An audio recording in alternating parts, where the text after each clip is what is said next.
So I will tell you that I honestly thought when she got shot in the left side, like which is side for a human heart, but I'm not sure if I remember correctly. I think in the Captain Marvel, don't they have 2 hearts? I think so. So So apparently the Skrull, who was a little boy who could do all those amazing things that were supposed to impress Nick Fury, that, you know, to give him all this responsibility or whatever, he doesn't know where to shoot a Skrull to kill him. I'm only going to shoot you once, so, you know, we'll see you later. So she drops and immediately changes into a Skrull. And I'm sitting like going, which... Well, I mean, that's generally how it works, though. And when they die, they immediately change. Change back. But she was like, she's not even on the ground all the way, and she's changing into a Skrull. Some of them are on the ground for a hot minute before they change, and they're dead, and then they change. So this time, like, she barely has hit the ground and immediately changes. With a lot of what they're doing, there's certain lacks of consistency. Like honestly, honestly, there's a lot lacks of consistency. Like the people change their clothes, but then like the Skrull guards get shot and only their faces and arms change and their clothes stay on. I mean, in Captain Marvel, Nick Fury incapacitates Skrulls. Now they're like superhuman. But in the Captain Marvel, they weren't stronger than humans. But now they're like stronger. They're Captain America, the super strength, all these things. There's a lack of consistency. Well, I don't think there's a lack of. I follow what you're saying, but first off, I think that she changed instantly to pretend to be dead. Now on the other one, play dead. That's something you learn when you're a teen. Gravik said, "We're becoming Super Skrulls." And we're gonna have powers. So let me ask you a question. So I think that they're doing stuff with the radiation and in the areas they're in to give themselves. Okay, power. no, it's not. Well, it's not. I don't know. It's the radiation. I don't know how they're doing it, but I think here's what it is. Gonna play. Here's what it is. Right. If you remember, I don't know if you guys noticed this in the. I don't think it was the last episode. It's a DNA thing. It's a Super Skrull thing. They have DNA from Extremis. They have DNA on the computer. When she was looking at the computer in episode 2, they had Call Obsidian, which is one of Thanos' guys. They had DNA from Extremis, Frost Beast. There's a couple other ones. Off the top of my head, I can't remember. And the ones that died on Earth that they got. Well, those creatures. So they're doing DNA work with the DNA to be able for the Skrulls to be able to not only shapeshift but take on powers, and they've already completed it because if you remember the scene with the stab. Yeah. He has Extremis. He has Extremis. The Extremis DNA. So he's already a Super Skrull. So there's all of that. That's another cool kind of Easter egg thing that was thrown out there, which would be curious to see what the future with the Skrulls turns into. So you got anything for us? I had a question, but I don't remember what it was now. Well, listen, I'm a little more excited than obviously it's gonna. I think it's gonna keep building up. It's not a total flop. I wasn't hating on it. There's a lot of people that were really just not into it. I did understand that it didn't have a lot of steam at the start, but this was a fairly because there was more at stake.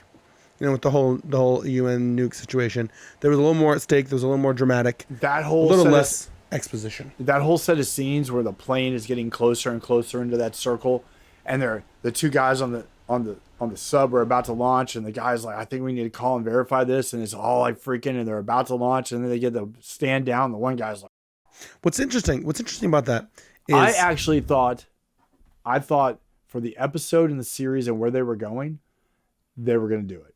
That it needed to. They needed to do that to create this chaos, to get people in places to start realizing, wait, what's going on? And they might take the angle where members of all these NATO governments that haven't been infiltrated will start realizing, all right, there's something not right. And then Talos comes out and makes a public address. See, that's not realistic though. That's why they didn't do it, because honestly, that's just not going to happen. Like, honestly, if the people are just going to start shooting nukes.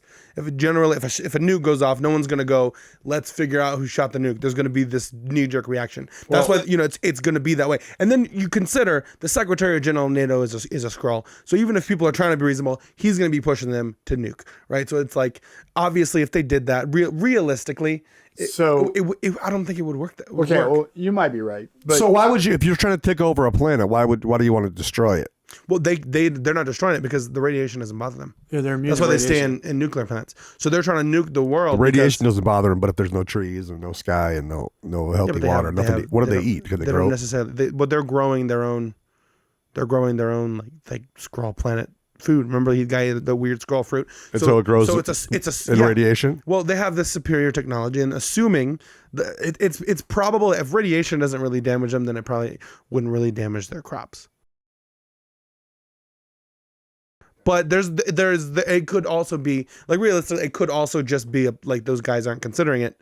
Like this, he isn't considering the full extent that a nuclear war would cause, because the question it's kind of murky when you're talking about an alien planet. How does their plants are they affected by our sun, by the lack of our sun? All those questions, it's kind of murky.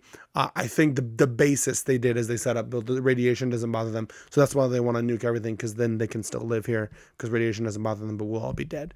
And that's the basic sort of idea they're kind of cultivating there. And he's playing this sort of character that is they're setting him up to be kind of, and people can kind of empathize with aspects of him. So he's not playing just this dastardly. I think it's interesting that with a lot of these characters that are crazy, right? Because this guy's crazy and his plan just doesn't make sense. And I think people put a lot of thought into trying to rationalize or at least understand what this person is doing, because it really doesn't make any goddamn sense. And so the thing about crazy is it's crazy. Well, it doesn't make sense. It makes sense to me. I think it doesn't make sense to the viewer right now that isn't fully vested in the story and what's going on until later when you get a more clear, because what doesn't make sense outside once they get more involved in showing how the Skrulls are getting powers and what their plans are beyond, because they're going to have to unveil that. It might the powers come to some clear. The powers clarity. And everything is basically for the Avengers in case the Avengers come back. Right. So the setup is kill the humans, take over the planet. They're not going to be here to stop us.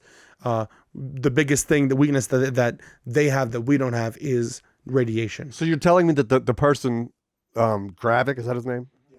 He doesn't understand that just previous to this beings came from another planet and they wiped out half the universe, and that's why their promise wasn't fulfilled. He can't really wrap his brain around why Fury was gone. And so let's wipe out an entire planet full of people. That's not crazy. Well, the issue wasn't that just because Fury came back. The issue is Fury came back and then he still didn't fulfill his promise. The issue is he made the promise in 1995, and they're 20, 30 years later. They didn't see Captain Marvel. The promise was him and Captain Marvel will find them a new planet. A new planet. Right. Like, hey, Fury, hey, remember that time you promised us this stuff? Like, there was no betrayal. We don't know that didn't occur. The issue is he had all these guys working. He had these guys working for them.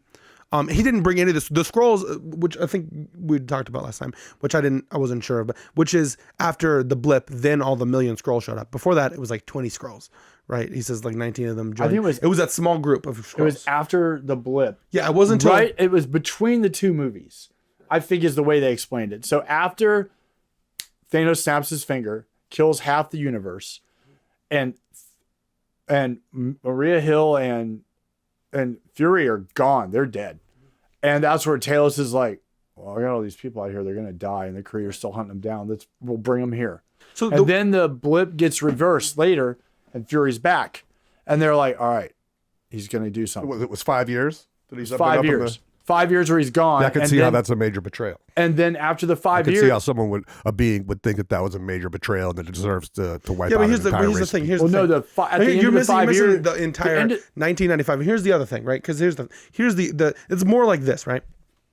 I promise you. One, Captain Marvel's part of this promise. She just disappears. We don't see her on Earth for 20 whatever years. But it's like this. If I said, until the end of Endgame. Hold on, it's like this. I said this. Listen, I'm going to give you this. I'm going to pay you this, whatever. I'm going to get that for you, right? Just do this for me.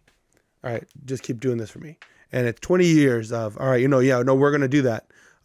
But go ahead and take care of this situation over here for me. Can you take care? Because that's what he had all these guys working for him as spies for this entire time, doing all these things. And there was this whole promise of, listen, I'm going to get you this planet right now. You guys need to help me out. So 20 years. So you're going to do something. and I'm going to pay you for it. So what is it? Like it's $1,000. It may take me a few weeks to get it. Let's say find a planet. Find us a planet that's suitable for us. How long does that take? Yeah, but listen, it's not. Listen, one. When you're talking about emotions and stuff like that, there's a certain lack of rationale, and we understand that. When you're angry, certain logic doesn't matter. So in the end, when someone gets upset and they're mad because they're like, listen, we matter. And we're just kind of expected to do all this thing. You're not keeping your promises, whatever. And then they live in this sort of life of, I want to be myself. And you have to tell me I have to be all these other people. I have to keep pretending to be a human and hide. And they're, obviously young and there's these emotions. Certain logic and reason doesn't matter. Because that is true. There is that whole side where it's like, yeah, it isn't his fault that he disappeared for 5 years. All of that, right? Even though they are playing the certain aspect of, even when he came back, he didn't really talk to anyone there. And they're playing that up that basically he went to save her and whatever. And because even his wife was like, you just didn't shoot, you just kept disappearing. They're playing that up. But even then, there is a lack of rationale to the whole emotional side of it, as there would be, right? As there would be. But I don't think crazy is the right word. Just like, is it crazy when you get upset about something? Is it crazy when you get upset about something? Like there are times it is, but there is a certain there's a difference. Like okay, genocidal is crazy. That's crazy. Well, I'm not gonna say it's sane. But you're talking about a world of beings and us and them and difference like that, and it's like. You would just to me it's like, listen, you would think that someone they're living amongst humans, right? But they're looking at humans like animals. That's the same thing. But he said dogs are better than humans. Like right, dogs. Which okay, there's other Skrulls that don't feel that way, right? And he's the only one that we've heard say that, and so he's the charismatic leader. He's the Hitler-esque. That doesn't mean they don't agree. It doesn't mean they do, because what he was talking about is the person you thought that wasn't going to. Maybe was that you just said that was going to turn the he's a new guy, the nuke trigger or whatever. Well, I'm not here making an excuse to say it is saying. Sounds like you're a Skrull. No. Yeah, listen. What are you talking? Listen, I came here to fire you. I volunteered. So